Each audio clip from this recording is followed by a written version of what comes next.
Démystifier la banque. Bienvenue dans notre 8e épisode de Démystifier la banque, votre série de vidéos sur l'univers du domaine bancaire. L'épisode passé était consacré à la Banque centrale. Aujourd'hui, je vais couvrir le 6e type de banque au point de vue activité. Il s'agit du cas particulier de la Banque mondiale. Dans cette vidéo, je vais commencer par la définition de la Banque mondiale, ensuite éclairer sur ses objectifs, décrire son organisation et quelques réalisations, ainsi que passer en revue quelques critiques qui lui sont adressées. D'abord, la définition. La Banque mondiale est une institution financière internationale qui octroie des prêts et autres assistances financières à des pays en développement pour des projets d'investissement.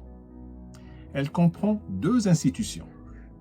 1. La Banque internationale pour la reconstruction et le développement, BIRD. 2. L'Association nationale de développement, IDEA en anglais. Créée juste après la Deuxième Guerre mondiale, en 1945, suite à la conférence de Bretton Woods de 1944, la Banque mondiale a son siège à Washington, D.C., aux États-Unis. Elle s'efforce de promouvoir la croissance économique, réduire la pauvreté et améliorer les conditions de vie dans le monde. Il est important de noter qu'on parle aussi de groupe de la Banque mondiale, qui fait référence à un ensemble de 5 institutions regroupées, à savoir la BIRD, l'IDEA, l'AFC, ou la Société financière internationale en français, l'Agence multilatérale de garantie des investissements et le Centre international pour le règlement des différends relatifs aux investissements. Okay? Comme son nom l'indique, la Banque mondiale opère à l'échelle mondiale.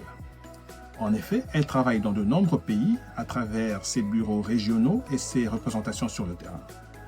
Ces bureaux se trouvent dans différentes régions du monde et sont chargés de mettre en œuvre ses projets et ses programmes dans les pays concernés. Quels sont ses objectifs? La Banque mondiale a pour objectifs principaux de réduire la pauvreté et de promouvoir le développement économique durable. Pour atteindre ces objectifs, elle se concentre sur plusieurs domaines clés, y compris les 3 suivants. Premièrement, le financement du développement. En effet, la Banque mondiale fournit des prêts et des financements aux gouvernements des pays en développement pour soutenir des projets d'infrastructure tels que la construction de routes, d'écoles et d'hôpitaux. Elle favorise également l'investissement dans des secteurs clés tels que l'agriculture, l'énergie et l'éducation. Deuxièmement, l'assistance technique. En plus de financement, la Banque mondiale offre une assistance technique aux pays membres. Cela comprend le partage d'expertise et de connaissances dans des domaines clés tels que la gestion économique, la gouvernance et la réduction de la pauvreté. Okay? Troisièmement, la réduction des inégalités. La Banque mondiale s'efforce de réduire les inégalités économiques et sociales en favorisant l'accès équitable aux services de base tels que l'éducation, la santé et l'eau potable. Elle encourage également l'autonomisation des femmes et la protection de l'environnement. Ici, j'aimerais ouvrir une parenthèse, car il y a souvent une confusion entre la Banque mondiale et une autre organisation distincte appelée le Fonds monétaire international, ou FMI. Ces deux organisations internationales ont été créées à la conférence de Bretton Woods suite à la Seconde Guerre mondiale. Elles travaillent ensemble pour promouvoir la stabilité économique et le développement dans le monde, mais avec des rôles et des approches différents. L'objectif principal du FMI est de prévenir les crises financières. Tandis que la Banque mondiale se concentre sur le développement économique à long terme, le FMI intervient principalement lorsqu'un pays fait face à une crise économique ou à des difficultés financières. Il accorde des prêts d'urgence et fournit des conseils pour aider les pays à stabiliser leur économie et à rembourser leurs dettes. La Banque mondiale fournit des prêts et des financements aux pays membres ainsi qu'une assistance technique pour les aider à mettre en œuvre des projets de développement. Le FMI offre des prêts aux pays en difficulté financière, mais il exige généralement des réformes économiques et des politiques d'austérité en échange de son soutien. Okay? En résumé, on peut dire que la Banque mondiale se concentre sur le développement économique à long terme et la réduction de la pauvreté, tandis que le FMI intervient principalement en cas de crise financière pour stabiliser les pays en difficulté. Je ferme la parenthèse. Maintenant, comment est organisée la Banque mondiale? La Banque mondiale est comme une banque coopérative dans laquelle les actionnaires sont ses 189 pays membres. chaque pays membre participe aux ressources financières de la Banque mondiale et a la possibilité en retour de bénéficier de son assistance technique, de ses prêts et de ses services de développement. Les pays membres sont représentés par un conseil de gouverneurs, qui est l'organe de décision suprême de la Banque mondiale. Les gouverneurs sont en général les ministres des Finances ou les ministres du Développement des pays membres. Ces gouverneurs délèguent certains aspects de leur mandat à un organe appelé le Conseil des administrateurs, et c'est ce Conseil des administrateurs qui nomme pour un mandat renouvelable de 5 ans le président de la Banque mondiale qui s'occupe de la gestion de l'institution. Quelles sont en général les réalisations de la Banque mondiale? Premièrement, grâce à ses programmes et initiatives, la Banque mondiale a contribué à réduire de manière significative le nombre de personnes vivant dans l'extrême pauvreté. Des millions de personnes ont bénéficié de l'accès à des services essentiels et à des opportunités économiques. Depuis qu'elle a été créée, elle a financé plus de 12 000 projets de développement via des prêts, des crédits sans intérêt et des dons. Elle a également contribué à améliorer les indicateurs de développement dans de nombreux pays, tels que l'espérance de vie, le taux d'alphabétisation et l'accès à l'électricité. Ces améliorations ont eu un impact positif sur la qualité de vie des populations.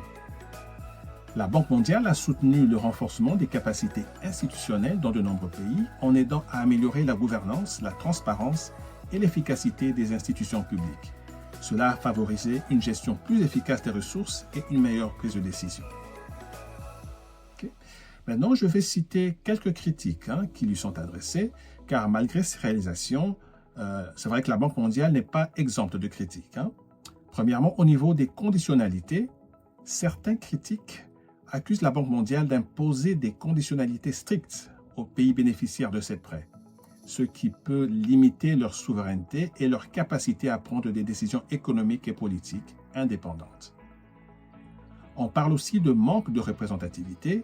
Certains pays estiment que la Banque mondiale ne reflète pas équitablement les intérêts des pays en développement dans sa structure de gouvernance. Ils soulignent le besoin d'une réforme pour assurer une meilleure représentativité des voix des pays les plus pauvres. Un autre point concerne l'impact environnemental. Certaines critiques affirment que la Banque mondiale ne donne pas suffisamment de priorité à la durabilité environnementale dans ses projets de développement. Ils soulignent la nécessité de renforcer les politiques environnementales et de promouvoir des investissements durables. En conclusion, la Banque mondiale joue un rôle crucial dans la promotion du développement économique et la lutte contre la pauvreté. Ces efforts ont permis d'améliorer la vie des millions de personnes à travers le monde, en leur donnant accès à des services essentiels et à des opportunités économiques.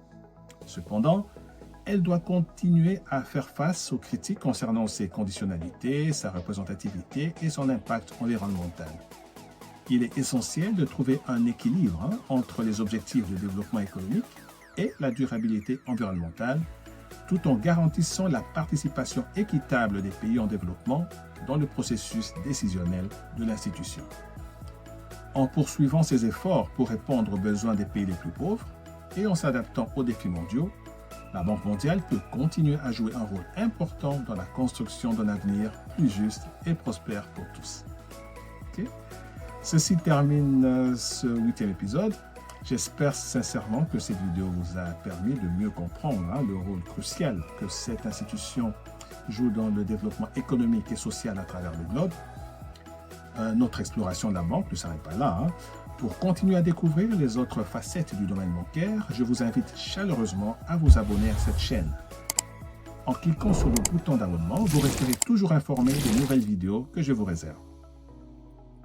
N'oubliez pas de partager cette vidéo avec vos proches, vos collègues et vos amis. Ensemble, nous pouvons apporter une réelle différence dans la connaissance du secteur bancaire qui nous impacte significativement dans notre vie de tous les jours. Alors, abonnez-vous, partagez cette vidéo et rejoignez-nous dans notre quête de connaissances et de développement pour tous. Merci infiniment pour votre soutien et à bientôt pour de nouveaux épisodes. Restons connectés et ensemble, démystifions la banque.